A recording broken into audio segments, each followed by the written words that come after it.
வணக்கம் நண்பர்களே.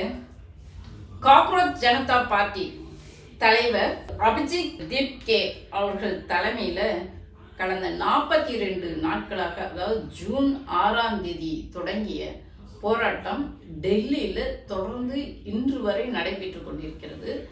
காரணம் எதுக்காக இந்த போராட்டம் 42 நாட்களாக நடக்குது அப்படின்னு சொல்லி பார்த்தோம்னா, இந்த நீட் தேர்வுல நடக்கக்கூடிய குளறுபடிகளை கண்டுபிடித்து, ஒரு தேர்தல் கூட ஒன்றிய அரசாங்கத்தால் குளறுபடி இல்லாமல், ஊழல் இல்லாமல், லட்சக்கணக்கில் இந்த கொஸ்டின் லீக் பண்ணிட்டு 5 லட்சம் 10 லட்சம் இப்படியெல்லாம் பேரம் நடந்திருக்கு. இதன் மூலமாக மாணவர்கள் நிறைய பாதிக்கப்படுறாங்க. ஒரு தேர்வை கூட ஒழுங்காக நடத்த முடியாத ஒன்றிய அரசாங்கத்தின் கல்வி அமைச்சர் தர்மேந்திர பிரதான் உடனே பதவி விலக வேண்டும் என்று இந்த காக்ரோச் ஜனதா பார்ட்டி தொடங்கி முதல் வலியுறுத்திய கோரிக்கை இதுதான். இந்த கோரிக்கையை வலியுறுத்தி 42 நாட்களாக தொடர் போராட்டம் இருந்துட்டு வராங்க.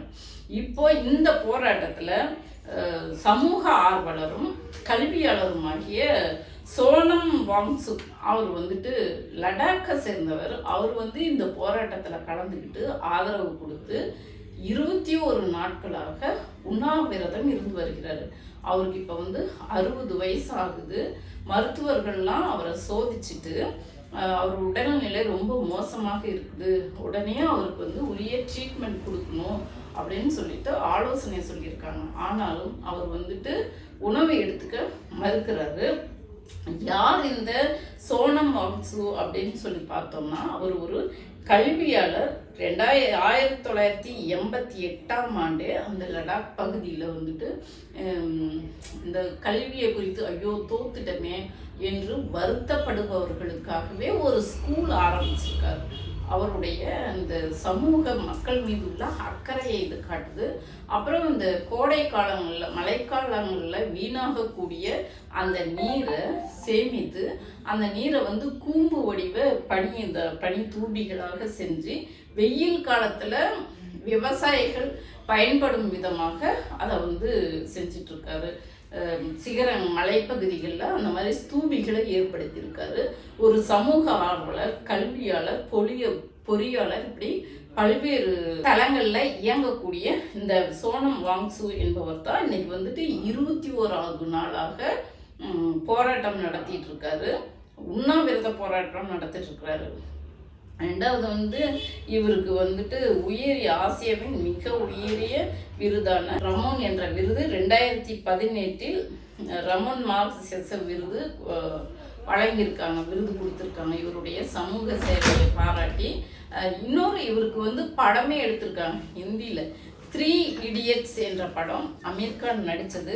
அந்த படத்தில் புன்சு வாங்சு என்ற பெயரில் நடித்தவர் இவருடைய கதையை தான், உண்மை கதையை தான் அந்த படத்தோட ஹீரோக்கு வச்சுருக்காங்க.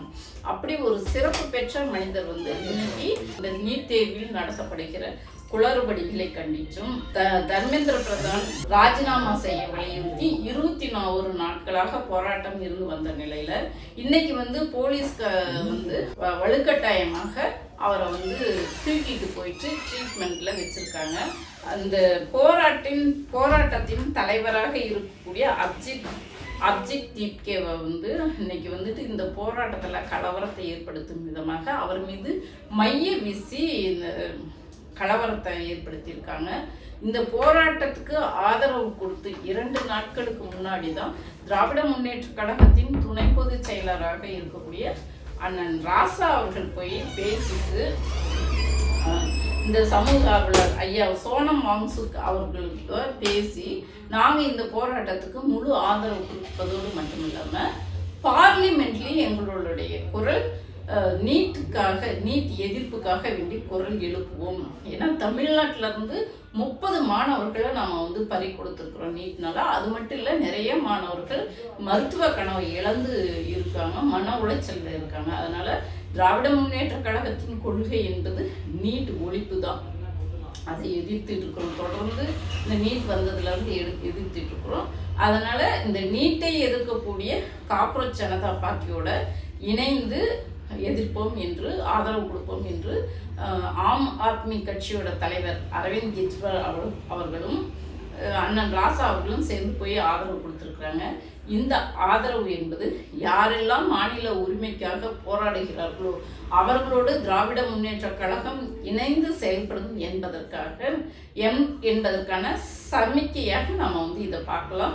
இந்த ஒன்றிய அரசாங்கம் இவங்கெல்லாம் கைது பண்ணுவதில் காட்டுற முனைப்பை அந்த நீட்டை ரத்து பண்ணுறதுக்கும் தர்மேந்திர பிரதானை ரிசைன் பண்ணிட்டு ஒரு தேர்வை கூட ஊழல் இல்லாமல் நடத்த தெரியாத அப்படிப்பட்ட அமைச்சரை ஏன் இன்னும் அவர் தான் என்னமோ மிக திறமசாலியை போல எதுக்காக வச்சுட்டு இருக்கணும்?